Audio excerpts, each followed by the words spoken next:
Hello, today I just wanted to make a video talking about my ACL and meniscus injury because I know it's a very common injury, and if you're like myself, I found it really helpful just watching other people's videos about their experiences because it seems like everyone's a little bit different. So that's why I decided to talk about mine.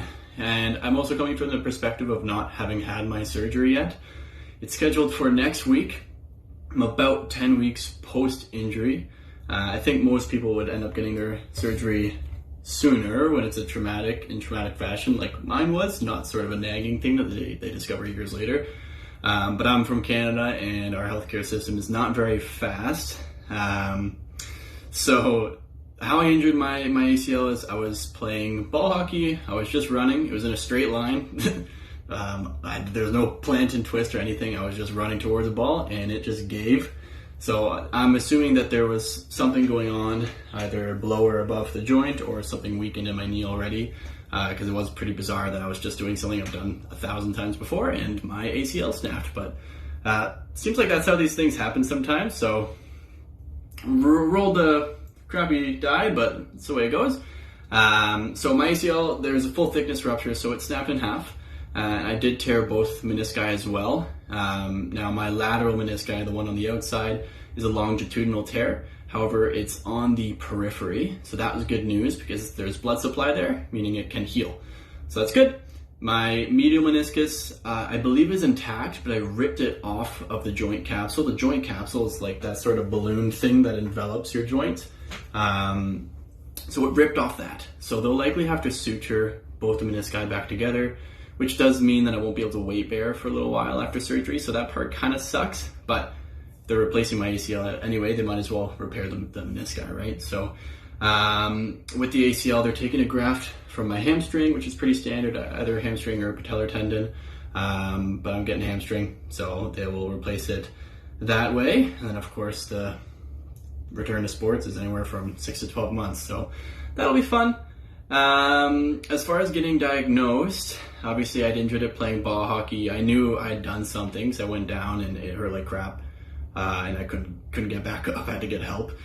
I went home, and honestly the pain levels, it wasn't that bad. Again, the initial injury was very high. I'd say like 8, 9 out of 10, but then the rest of the day it was honestly like a 4. So I'm thinking, okay, I've done something for sure, but maybe it's okay.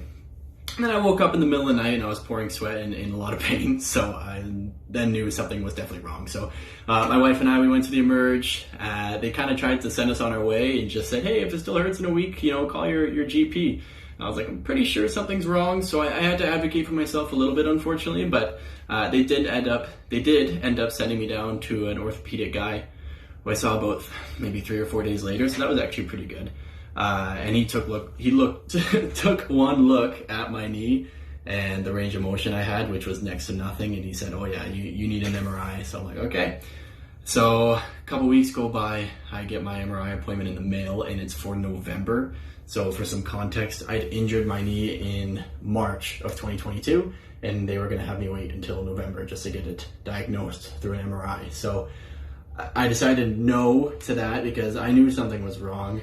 Right, I couldn't weight bear for about a day, and there was swelling. The range of motion was horrible.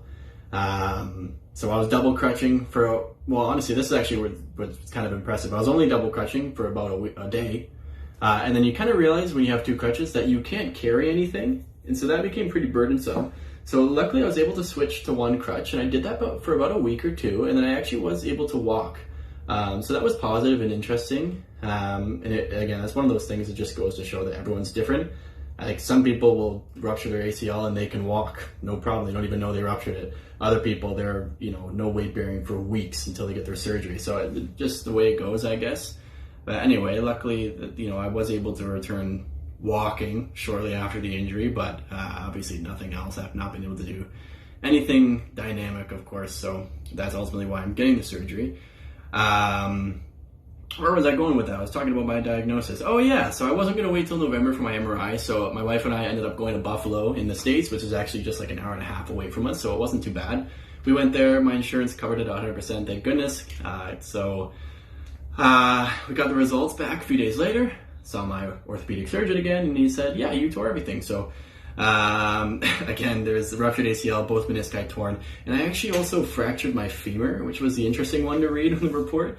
What he proposed was that when I ruptured it, the tibia translated so far anteriorly, which is the force that would have ruptured the ACL, so far anteriorly that when it came back posteriorly, so backwards, it would have jammed into my femur and it actually caused a little fracture at the distal portion, so the bottom of my femur.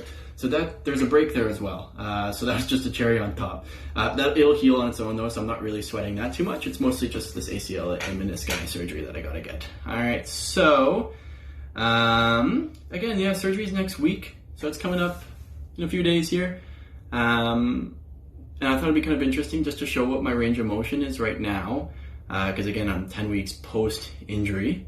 So I'll cut to a little montage of that and then maybe do a voiceover just talking about the range of motion I have. So I'll show you that right about now. All right, so here's my range of motion, 10 weeks post-ACL rupture and bilateral menisci tear. Ignore the laundry on my couch. Here's my good leg in extension for reference. Now moving on to my bad leg, you can see that I can't lock it out into extension. And that's really what's been driving me nuts so far, especially because the risk of that is your quads turning off. So I've been doing all that I can to prevent that by doing light leg extensions at the gym, and walking, stretching, all that stuff, but it's just not there yet. And that might be because the stubs of the ACL are blocking the knee joint, according to the doctor. And there's my flexion with my good leg. As you can see, I could get heel to butt, no problem. And here's my bad leg. So all things considered, it's not horrific, right? I can get up to about 45 degrees, but that's of course not where I need to be. When I first injured it, I couldn't even get close to 90. It was really bad. So I have improved, but yeah, still not where it needs to be. So that's where I'm at right now. And again, my surgery is in just a few days here. So I think I'd like to make another video after my surgery just to talk about how it went and where I'm at. So hopefully you guys got something from this and you get something from the next video. And yeah, if you have any questions on my experience, feel free to ask. Thanks for watching. Bye.